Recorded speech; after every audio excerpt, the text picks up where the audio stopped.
नई वीडियोस देखने के लिए मेरे चैनल को सब्सक्राइब करें और साथ ही बेल आइकन के बटन को प्रेस करें। बिस्मिल्लाहिर्रहमानिर्रहीम। अस्सलाम वालेकुम फ्रेंड्स, कैसे हैं आप सब। उम्मीद है कि आप सब खैरियत से होंगे। आज हम ये बहुत खूबसूरत और डिसेंट ट्राउज़र डिज़ाइन बना रहे हैं। इस वीडियो पर हमें आपसे 200 लाइक्स की सपोर्ट चाहिए।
ही खूबसूरत और स्टाइलिश ट्राउजर डिजाइन रेडी कर लिया है। अगर आपको हमारे इस ट्राउजर डिजाइन की वीडियो पसंद आई हो तो अभी इसी वक्त हमारी वीडियो को लाइक करें और अपने दोस्तों के साथ शेयर करें। और आप हमारे चैनल पर न्यू हैं तो हमारे चैनल को सब्सक्राइब कर लें और बेल आइकन को प्रेस कर लें ताकि हर न्यू वीडियो आपको टाइम पर मिलती रहे।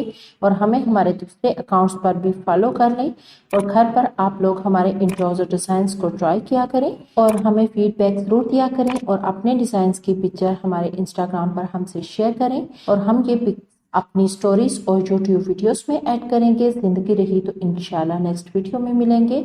अल्लाह हाफिज।